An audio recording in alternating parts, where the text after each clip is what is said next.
लड़का एक गांव में चोरी करने के लिए गया था। पर वह एक विधवा महिला के घर में चला जाता है। फिर उस महिला के साथ क्या करता है और वो महिला उस लड़के के साथ क्या करती है, चलो इस कहानी के माध्यम से हम समझने की कोशिश करते हैं कि वह लड़का आखिर उस विधवा महिला के साथ क्या किया। दोस्तों, आप हमारे चैनल पर आए हुए हैं तो हमारे चैनल को भी सब्सक्राइब कर दीजिए और लाइक कर दीजिए और मेरा हौसला बढ़ाने का काम कर दीजिए। चलो कहानी की ओर चलते हैं।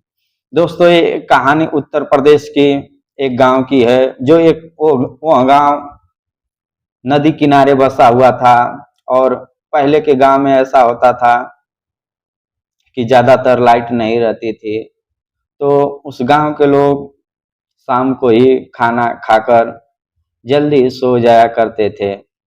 पर बगल में एक गांव रहता था, उसी गांव का एक लड़का जिसका नाम नीरज था। नीरज के ऊपर कर्ज था। सोचता है क्यों ना इस गांव में चोरी कर लिया जाए और मेरा भी काम हो जाएगा। वो रात होती है और उस गांव की ओर चल पड़ता है।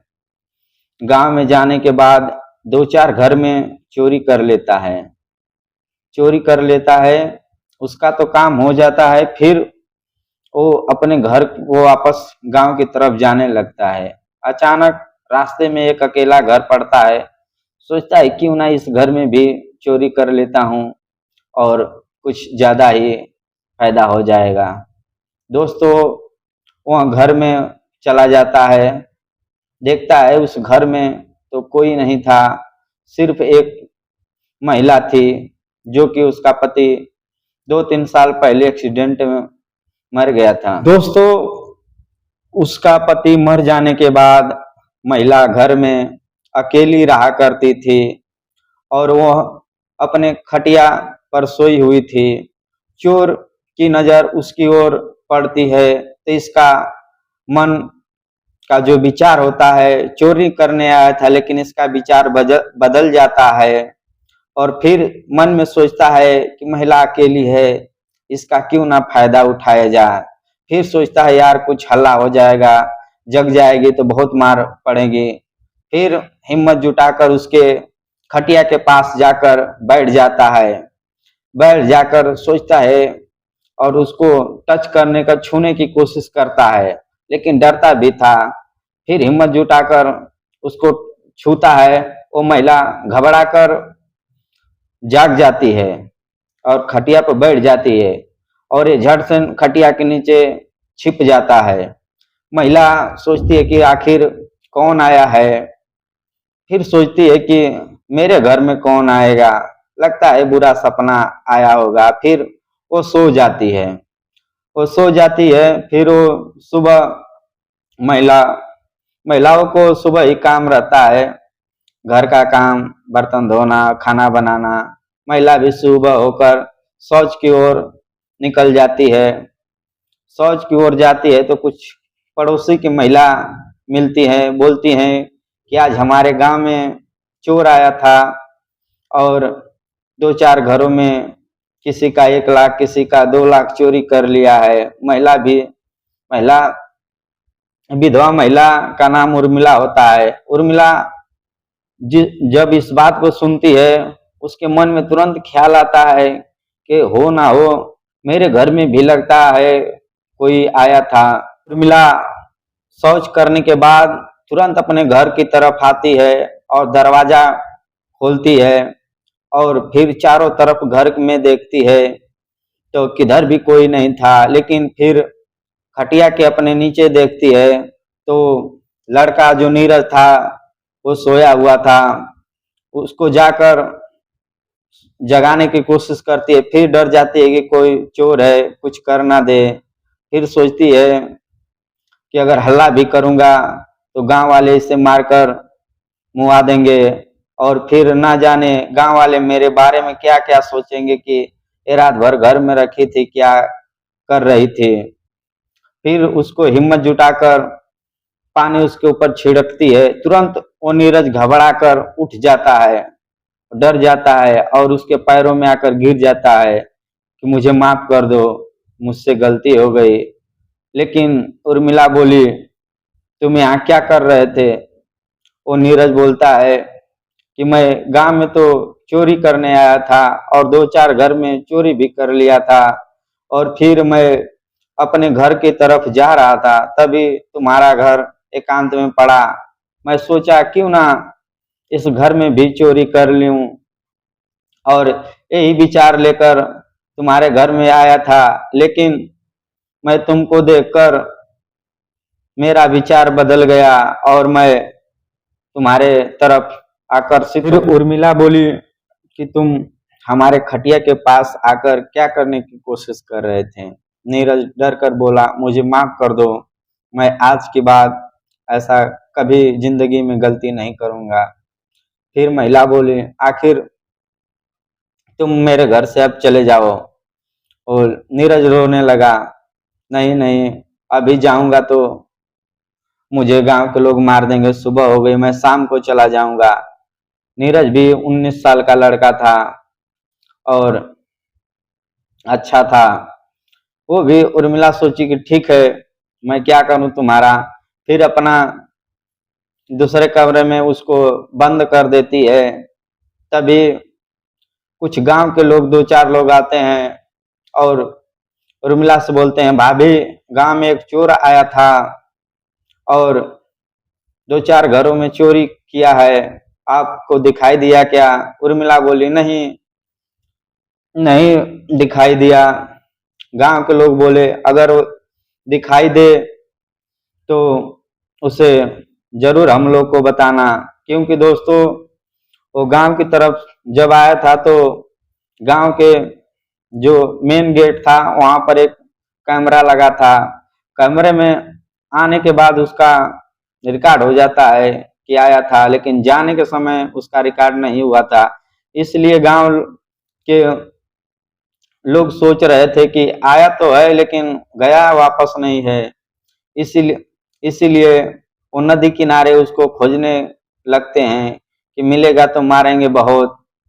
और फिर वो अपने घर में उर्मिला चली जाती है और शाम होता है तो दो चार महिलाएं पड़ोसी की आती हैं और बात करने लगती हैं कि अरे आज गांव में चोर आया था और आज 2-4 लाख चोरी कर लिया है। तभी एक महिला की उस ताले पर नजर पड़ती है जो उर्मिला बंद कर रखी थी। वो महिला बोलती है, अरे दरवाजा क्यों आज बंद कर रखी है? उर्मिला बोली, अरे मेरे घर में अरे वही खाने पीने का सामान कपड़ा रहता है, मैं सोची क्यों ना इसे बंद कर दूं, क्या पता वो ये कपड़ा ही लेकर भाग जाएगा, तो मैं तो अकेली रहती हूँ, मेरा कौन देगा। महिला हंसने लगी कि अरे इसके घर में क्या है। फिर वो अपने घर चली जाती है। फिर वो शाम को 7-8 बजता है तो महिला चाय बनाती है और उसको, चोर को भी, जो लड़का नीरज था उसको भी देती है और बोलती है कि आप तुम चले जाओ। नीरज बोलता है ठीक है, मैं चला जाता हूँ। तभी उर्मिला पूछती है, तुम्हारी शादी हो गई है? नीरज बोलता है नहीं। फिर पूछी कि उस रात को मेरे खटिया के पास आकर क्या करना चाहते थे? और नीरज मुस्कुरा देता है और उर्मिला भी हंसने लगती है और इन दोनों में बात होने लगता है। तभी फिर उर्मिला पूछी, आखिर तुम चोरी क्यों करते हो? नीरज बोला, मैं चोरी नहीं करता हूँ, आज जिंदगी में पहली बार चोरी करने आया था, क्योंकि मैं एक व्यक्ति से कुछ रुपए ब्याज पर कर्ज ले लिया था और वो मुझे धमकाने लगा था कि अगर मेरा पैसा नहीं देगा तो तुझे मार देंगे, मुआ देंगे, पूरा गांव के सामने तेरी बदनामी कर दूंगा, इसीलिए मैं चोरी करने आया था। ठीक है, आप मुझे, फिर उर्मिला बोली, ठीक है, अब रात का 9 बज गया है, अब तुम घर अपने चले जाओ। नीरज बोला, ठीक है, मैं चला जाता हूँ, लेकिन आपका यह एहसान जिंदगी भर मैं कभी नहीं भूलूंगा। वो उदास मन से उर्मिला के घर से वापस अपनी घर की ओर चला जाता है और वो जो गहना लिया था और 2-4 हजार जो चोरी किया था, उर्मिला से बोला कि ये आप अपने पास रख सकती है। उर्मिला बोली, ऐसा धन का क्या जो चोरी का है, दूसरे का धन मैं नहीं ले सकती। वो चोर वो धन लेकर अपना जाता है, फिर जिस घर से चोरी किया था उस घर के पास रख कर वो अपनी गांव की ओर चला जाता है। फिर 6 महीना बीत जाता है और उर्मिला को कभी काल उसका याद आता था कि कितना अच्छा लड़का था, वो चोरी किया, फिर वो सामान भी रख कर चला गया। फिर साल भर बीत जाता है और एक दिन उर्मिला बाजार में गई थी सामान खरीदने, तभी उसकी नजर उस लड़के नीरज पर पड़ती है। नीरज को देखती है तो देखती रह जाती है। वो कोई उसको यकीन नहीं हो रहा था कि वो नीरज ही है। नीरज के पास जाकर देखती है तो सच में वो नीरज ही था। नीरज भी इसको देखता है, वो भी भावुक हो जाता है और एक दोनों का नजर हटती नहीं। फिर वो उर्मिला जाकर नीरज से पूछती है कि तुम इतना दिन कहाँ चले गए थे, कभी वापस लौट कर आए भी नहीं। नीरज बताता है कि नीरज बोला, जिस दिन आपके गांव से मैं आया था उसी दिन मैंने कसम खा लिया था कि अब ऐसा कभी जिंदगी में काम नहीं करूंगा। फिर मैं कोल्हापुर शहर में चला गया कमाने और बहुत मेहनत किया और मजदूरी किया और उसके बाद जिसका मैंने ब्याज पर कर्ज लिया था उसका मैं चुका दिया। और आज मेरे को 2 ही दिन हुआ था वहां से आए हुए। मैं सोच ही रहा था कि कल तुमसे मिलने आऊंगा। उर्मिला उसको देखकर भावुक हो जाती है और इन दोनों गले मिल जाते हैं। और 2-4 दिन बीतने के बाद नीरज उर्मिला से शादी कर लेता है। ये 2013 की बात थी और 2014 में इन दोनों शादी कर लेते हैं और आज 10 साल हो गया है और आज पति और पत्नी के रूप में दोनों खुश रहते हैं। दोस्तों, क्या नीरज ने एक विधवा महिला को अपनाकर सही किया या गलत किया? आप लोग कमेंट के माध्यम से अपनी राय जरूर दें। अब तक के लिए धन्यवाद। जय हिंद, जय भारत।